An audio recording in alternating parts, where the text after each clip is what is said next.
umat akhir zaman ini. Umat akhir zaman ini umurnya pendek-pendek, orangnya kecil-kecil, orangnya miskin-miskin. Umat akhir zaman kaya-kaya, Pak. Umat terdahulu saking kayanya kayak Nabi Sulaiman, hadirin yang mulia.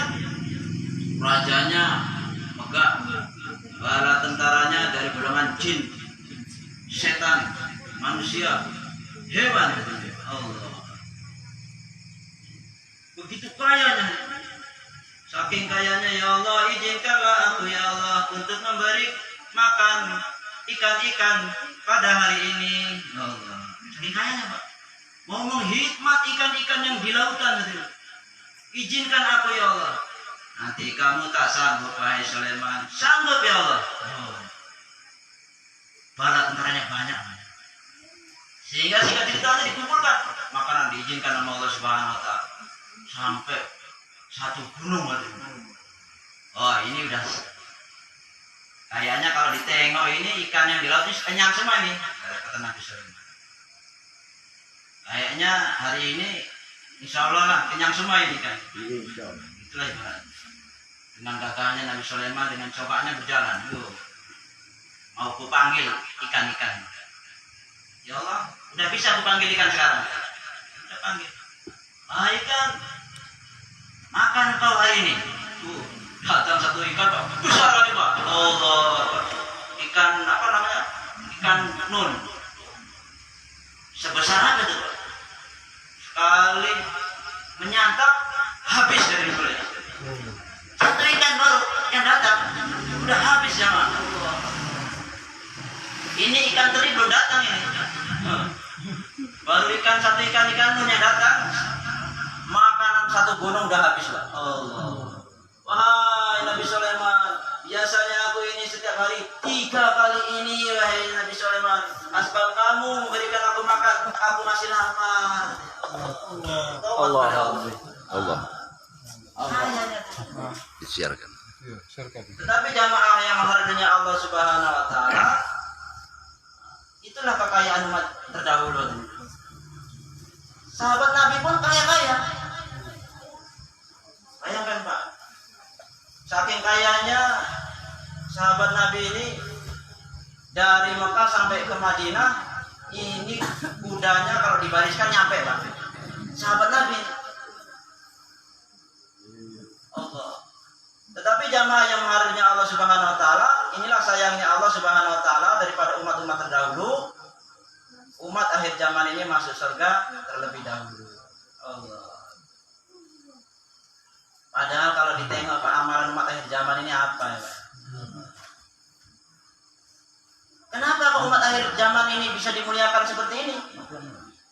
Karena umat akhir zaman ini diberikan emban tugas, yaitu berdakwah. Boleh diizinkan dakwah dengan cara Rasulullah SAW, tapi tidak boleh dakwah dengan cara sendiri. Yang dibolehkan dakwah dengan cara Rasulullah SAW. Kalau kita dakwahnya nggak cara Nabi, ya nggak nyampe. Dakwahnya cara Nabi bagaimana, hadirin yang mulia? Dakwahnya Nabi SAW yang pertama menghidupkan masjid 4 amalan. Dakwah ilallah, ta'lim wa ta'lum, zikir ibadah, dakwah dan hikmat. Ini Pak, 4 amalan Masjid Nabawi. Yang keduanya, hadirin yang mulia, sifat sahabat dan sifat Nabi memiliki 6 sifat, hadirin. Yang pertama, yakin yang betul kepada Allah, la ilaha illallah. Artinya tidak ada yang berhak disembah selain Allah. Maksudnya mengeluarkan kebesaran makhluk dalam hati dan memasukkan kebesaran Allah dalam hati. Kebesaran Allah Subhanahu wa Ta'ala sudah tertanam di sifat sahabat. Kebesaran Allah Subhanahu wa Ta'ala sudah tertanam, tertancap di dalam diri-diri sahabat.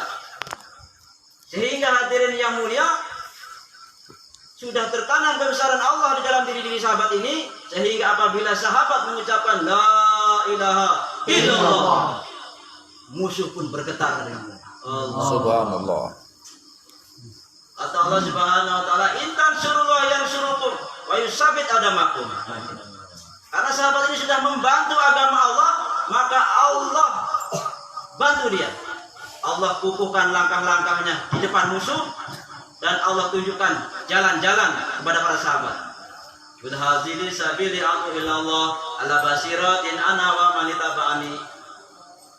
Maka Allah tunjukkan jalan-jalan kepada para sahabat. Ini hebat. Kalimat iman sudah masuk ke dalam diri-diri sahabat, sehingga diri-diri sahabat Allah tunjukkan jalan-jalan dari dunia. Bayangkan Pak. Sahabat radhiyallahu anhu berdakwah menyeberangi lautan, tidak ada jembatan dan tidak ada sampan. Tetapi sahabat mengucapkan la ilaha illallah. Wahai budak, melaju. Lautan jadi jalan. Allah. Laut jadi jalan. Dia sahabat juga. Karena keyakinannya sudah betul kepada Allah. Laut Allah dijadikan jalan. Allah. Ada sahabat hadirin yang mulia, ketinggalan di gunung yang begitu besar tinggi hatinya. Karena keyakinannya sahabat ini betul kepada Allah Subhanahu wa taala, gunung jadi jalan. Allah. Terbelah gunung Pak. Nah, jalan sahabat. La ilaha illallah. Begitu juga hadirin yang mulia, sahabat ditugaskan oleh Rasulullah SAW.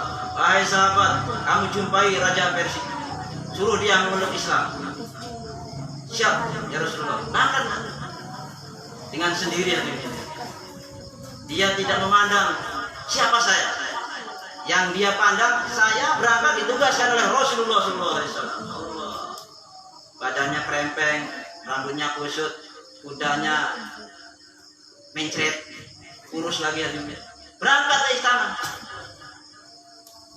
Nyampe istana hadirin yang mulia, dia nggak mau turun dari kudanya sampai di depan raja. Allah.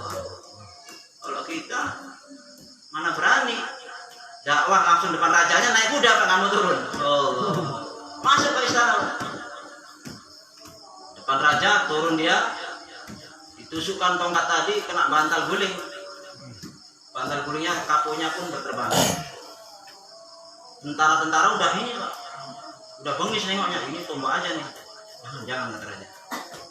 Begitu dia turun, wahai raja, ucapkanlah olehmu la ilaha illallah.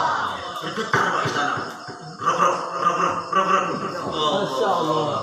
Ini bukan manusia ini. Diam katanya. Ini bukan manusia ini, jangan kalian lawan. Ada apa? Baik sahabat Nabi. Saya disuruh Nabi datang kemari untuk menyampaikan Tuan Raja suruh masuk Islam. Tuan Raja suruh mengucapkan kalimat syahadat. Waktunya 3 hari Tuan Raja. Ya udah, nanti saya bermusyawarah dengan Perdana Menteri. Ya udah, saya balik. Naik kuda lagi Pak, dari kerajaan tuh. Di dalam kerajaan yang mereka mulia-muliakan Pak, yang mereka apabila mau jumpa raja sujud Pak, sujud ke depan raja. Ini tidak sahabat. Karena kebesaran sudah besar, kebesaran Allah masuk dalam dirinya. Allah. Masuk kerajaan. Nah, dia katakan, kenapa? Kata sahabat-sahabat, kamu berani sendirian. Maka dia katakan, orang yang berzikir hidup di sisi Allah, orang yang tidak berzikir mati di sisi Allah. Nah, ini rupanya sahabat ini melihat para tentara itu orang mati semua, nggak bakalan lawan, bilang dia. Dia yang hidup tadi karena dia ingat selalu ingat kepada Allah, hidup.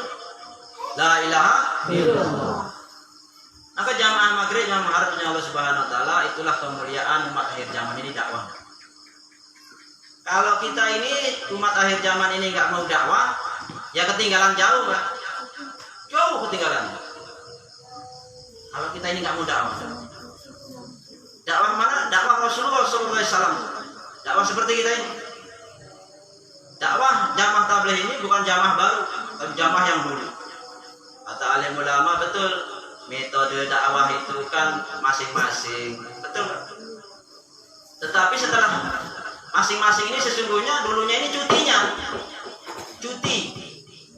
Oh, kamu ibumu sakit, maka kamu khidmat dulu kepada orang tuamu. Dikasih cuti oleh Rasulullah, suruh berkhidmat kepada ibunya dulu. Setelah sembuh ibunya, balik lagi ke pasukan. berangkat lagi. Nah, seperti itu.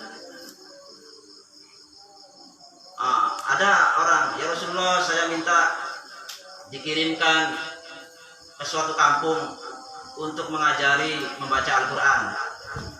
Maka dakwah metodenya dengan Al-Quran. Yaudah, sana dulu. Nanti kalau sana sudah pandai, balik lagi. Nah, seperti itu. Itu cabang-cabangnya. Jadi yang sesungguhnya dakwah menyampaikan kalimat la ilaha illallah ke seluruh dunia. La ilaha illallah. Yang lain hanya cuti, setelah itu balik lagi, gabung lagi, jalan lagi. Cuti, balik lagi, gabung lagi. Inilah hadirin yang mulia, kemuliaan umat akhir zaman ini di dalam dakwah. Untum khairu ummati ukhrijat linnas ta'muruna bil ma'ruf wa tanhauna 'anil munkar. Kata Allah Subhanahu wa taala, kalian ini umat yang terbaik. Dilahirkan untuk apa? Untuk mengingatkan manusia, untuk mendakwahkan manusia, menjalankan yang ma'ruf, mencegah yang munkar. Nah, kalau nggak mau dakwah, ya nggak jadi kutum khairu umat.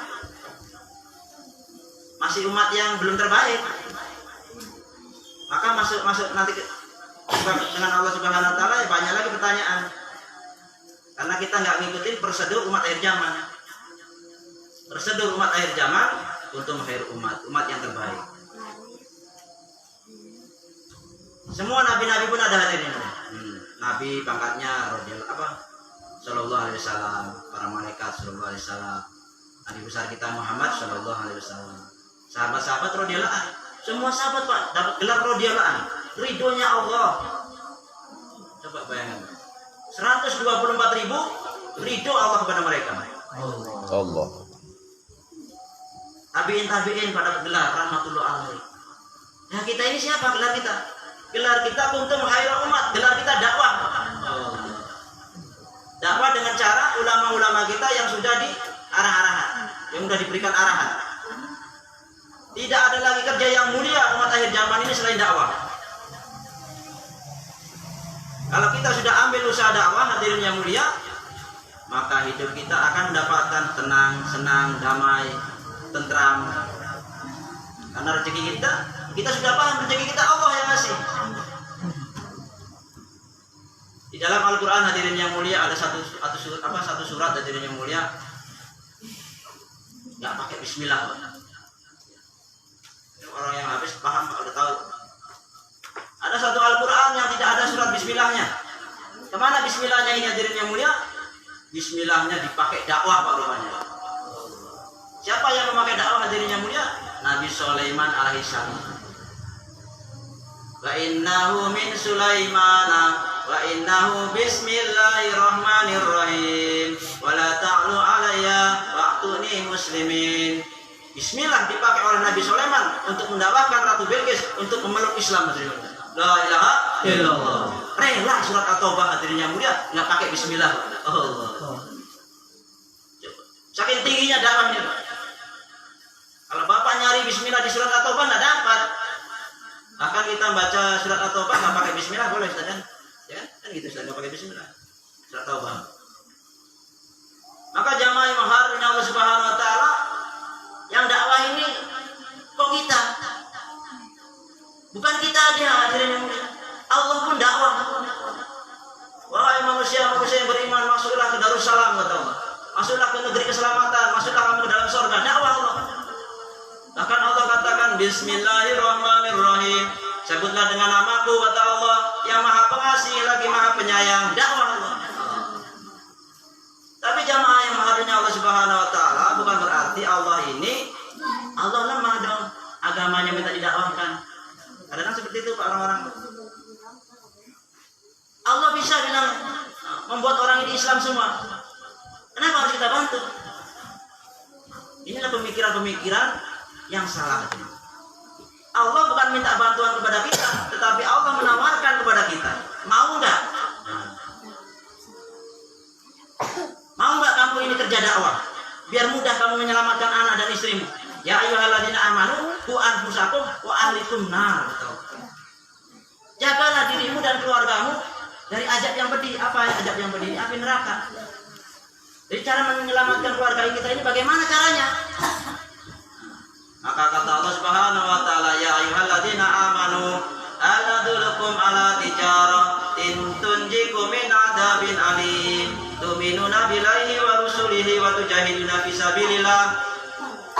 amwalikum wa anfusikum dzalikum khairul lakum in kuntum ta'lamun. Setelah kita ini mengetahui ayat yang pertama tadi, selamatkanlah dirimu dan keluargamu dari azab yang pedih, Allah kasih jawabannya. Wahai orang-orang yang beriman, maukah kamu ku kasih tahu suatu perniagaan yang dapat menyelamatkan kamu dari azab yang pedih? Kita semua yang hadir jawabnya apa, Pak? Mau. Tu'minuna billahi wa rusulihi, beriman kepada Allah dan Rasul dan berjihad di jalan Allah dengan harta dan diri. Sesungguhnya ini keberuntungan yang besar bagimu. Maka Allah langsung memberikan surga Adn. Allah. Surga yang setara dengan kenabian. Kalau mau Allah. Maka jamaah yang harusnya Allah Subhanahu wa taala, jangan pikir-pikir lagi. Umat akhir zaman ini jangan pikir-pikir panjang. Jangan pikir-pikir yang susah. Kalau saya ini keluar 3 hari, nanti istri saya mencret. Nah, belum keluar udah mendoakan istrinya jelek, Pak. Nanti kalau saya keluar 40 hari, istri saya makan apa? Nanti kalau saya keluar 4 bulan, matilah anakku, kata Bapak. Sebelum kita berangkat, jelek kali doa kita. Maka hadirin yang mulia, nanti kalau saya keluar 3 hari, banyak rezeki saya datang ke rumah. Amin, katanya. Nanti saya Ustaz kalau keluar 4 bulan, rezeki saya nanti berdatangan. Amin. 4 bulan, amin. Baru 3 hari, mencret istrinya.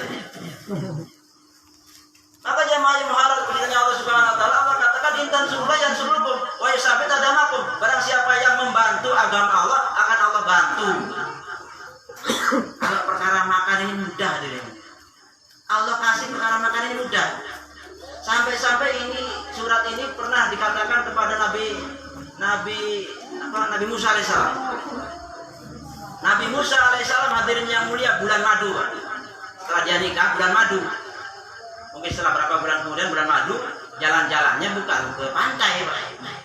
Belum ada kan. Tempat rekreasi, hotel nggak ada. Jadi jalan-jalannya ke hutan, Pak. Ke hutan, jalan-jalan.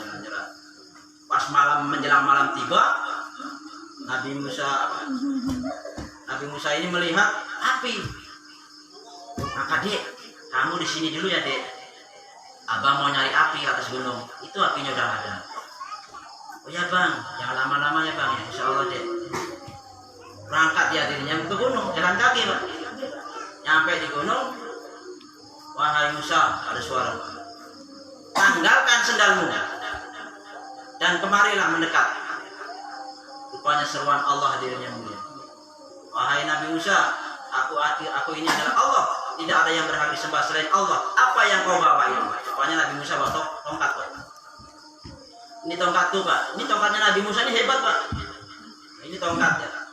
Maka Allah nanya ini tongkat itu langsung dia menjawabnya banyak kali. Tongkat ini untuk ngegrek, tongkat ini untuk macam-macam aja. Maka kata Allah Subhanahu wa taala, berarti Nabi Musa tadi membesarkan tongkatnya. Lemparkan. Buang tongkatmu. Seandainya hadirin yang mulia Allah katakan itu, dia nggak taat, tongkatnya meledak gitu yang mulia.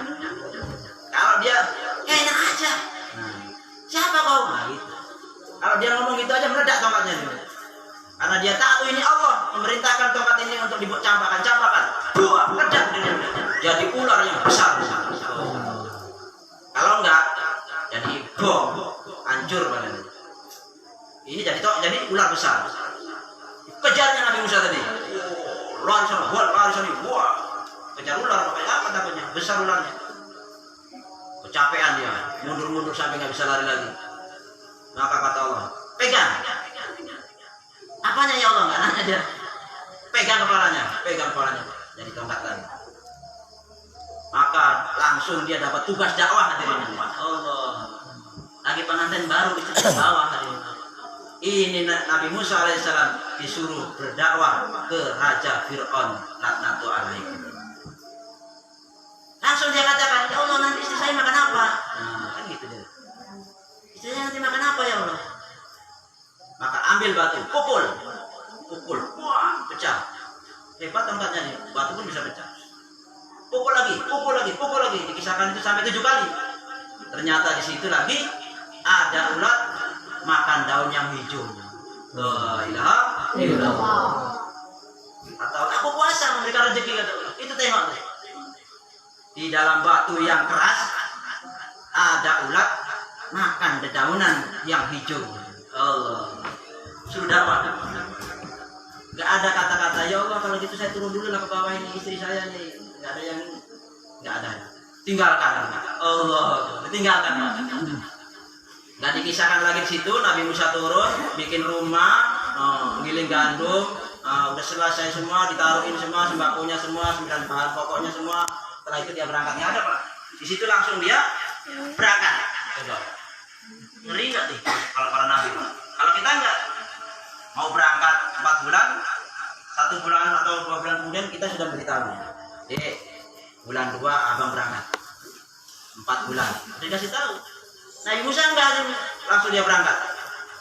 Ya Allah kalau gitu saya butuh kawan lah ya Allah karena mulut saya ngomongnya nggak jelas. Takut nanti Raja Fir'aun nggak jelas. Maka berikanlah saya kawan. Siapa kawannya Pak? Nabi Harun sepupunya diangkat oleh Allah SWT untuk menemani dakwah kepada Raja Fir'aun. Inilah Pak dalil-dalil Nabi seperti itu, dakwah meninggalkan anaknya, meninggalkan istrinya, pengantin baru lagi. Allah. Seperti itu Nabi Ibrahim juga Pak. Nabi Ibrahim alaihissalam hadirin yang mulia, dibawanya Siti Hajar di padang pasir. Dikisahkan di padang pasir ini tidak ada tanda-tanda kehidupan. Burung pun nggak berani Pak terbang situ. Allah. Setan pun apa yang saya goda nggak ada orang di situ. Males lah. Setan pun nggak mau. Jangankan setan hadirin yang mulia, air pun nggak mau di situ Pak. Allah. Air Pak nggak mau suruh di situ. Maka singkat ceritanya hadirin yang mulia, Nabi Ibrahim dengan Siti Hajar dengan anak bayinya yang masih menetek hadirin yang mulia dibawa ke padang pasir. Coba nyampe di sana tengah, di sini tengah Pak, titik tengah. Bahkan dikatakan titik tengah ini hadirin yang mulia, itulah Ka'bah Baitullah, itulah titik dunia. Coba, itulah Siti Hajar, titik dunia di situ yang dibangun apa namanya? Ka'bah. Coba, titik dunia, titik tempat sujudnya kita di dunia. Menghadap Allah Subhanahu Wa Taala, titiknya sujudnya di Ka'bah. Sehingga hadirin yang mulia, setelah di tanah yang tandus jam 12 siang Pak, Allah, nggak ada karpet, nggak ada terpal atasnya Pak, sedang menyusui anaknya. Wahai Nabi Ibrahim, kau tinggalkan aku di sini. Diam aja, jalan Pak, udah pelan-pelan. Wahai Ibrahim, kau tinggalkan aku di sini. Diam saja Pak. Wahai Nabi Ibrahim, sudah mau jauh Pak, udah 20 meter. Wahai Ibrahim, apakah kau ditinggalkan aku ini? Perintah Allah. Baru, iya. Coba. Ditinggalkan istrinya Pak. Berjalan Nabi Ibrahim sampai nggak nampak Pak. Maka istrinya pun mulai gelisah. Mulai gelisah. Bingung dia Pak. Gimana aku ditinggalkan di sini? Makanan nggak ada, air minum nggak ada. Gimana ini? Panas jam 12 hadirin yang mulia. Apa bakal di Arab itu? Saya belum pernah ke sana Pak. Nah, mungkin Bapak udah ke sana alhamdulillah. Bilangnya panas ya. Orang sana kalau siang nggak ada yang keluar Pak. Keluarnya malam. Sekarang enak banyak rumah, dulu nggak ada Pak. Nah, maka dia mulai gelisah, gimana nih anakku nih? Kan aku gendong aja, aku nggak sanggup ke sana mencari air. Terpaksa lah anaknya ditinggal di situ. Digeletakkan satu kain, digeletakkan.